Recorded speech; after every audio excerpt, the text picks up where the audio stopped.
Hey, I'm Daniel from Blue White, and in this video, I'll demonstrate how to clean the cartridge valves for your diaphragm metering pump.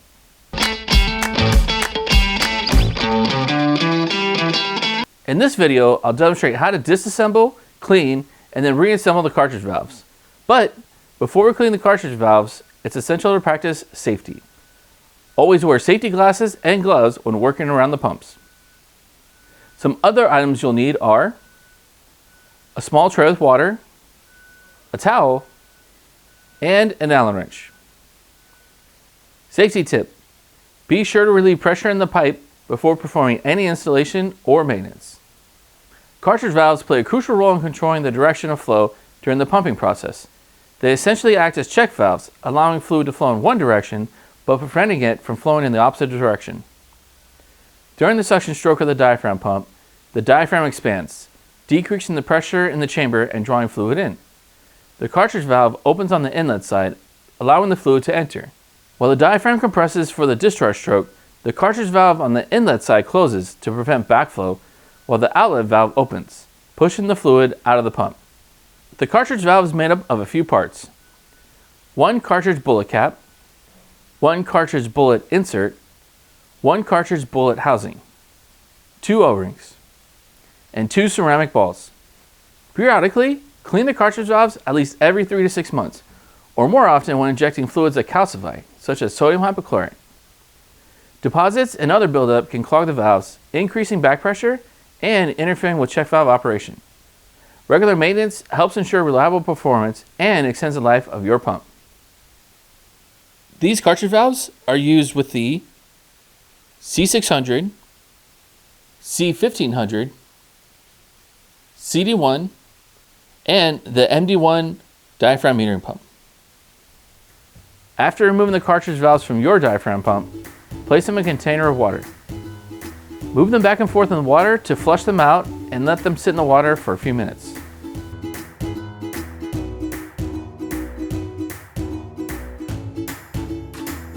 Next, lay down a rag to prevent parts from rolling away. An Allen wrench or something similar will also be needed. Then, remove one of the cartridge valves and disassemble it. Start by removing the bottom cap. Use the Allen wrench to push out the insert, O-ring, and ceramic balls. Keep the parts in the same order to simplify reassembly.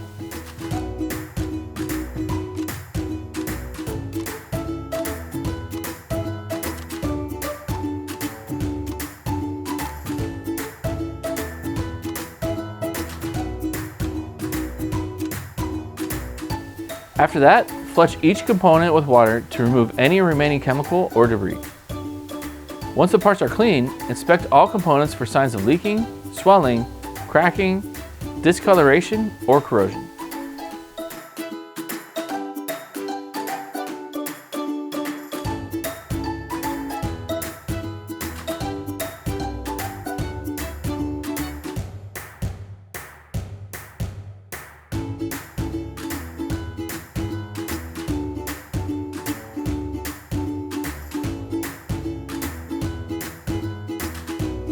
Now, we'll reassemble the cartridge valves. Begin by inserting a ceramic ball into the cartridge housing. Next, insert the O-ring into the housing. Ensure it's seated on top of the O-ring and set it aside. After that, insert the other ceramic ball in the cartridge insert and the other O-ring on the top of the ball. Insert the cartridge bullet insert into the housing, making sure the arrows on the cartridge insert and cartridge housing point in the same direction. Lastly, insert the cartridge bullet cap on the end. If everything is seated properly, the cap should click. If not, then take the bullet cartridge apart and repeat the process.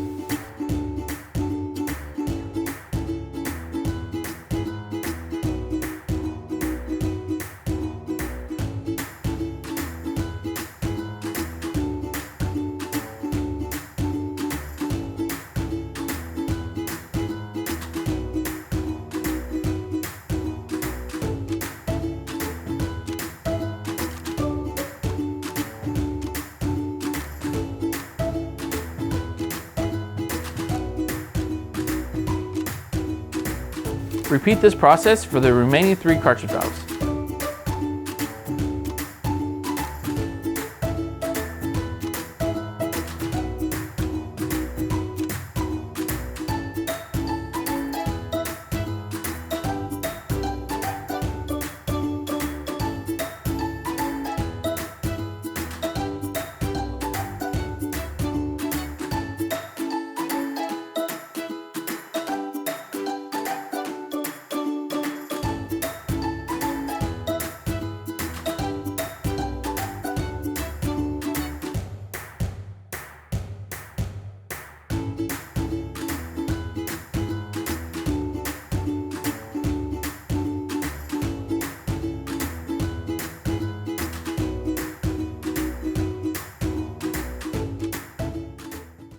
And if you happen to find any worn or damaged components, please replace them immediately.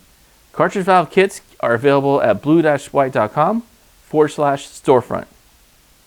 Thank you for watching this episode of Blue White Academy. This has been a demonstration of maintaining the cartridge valves for your pump. For further questions or assistance, please reach out to us at customer service at blue-white.com. And for more information, please visit blue-white.com.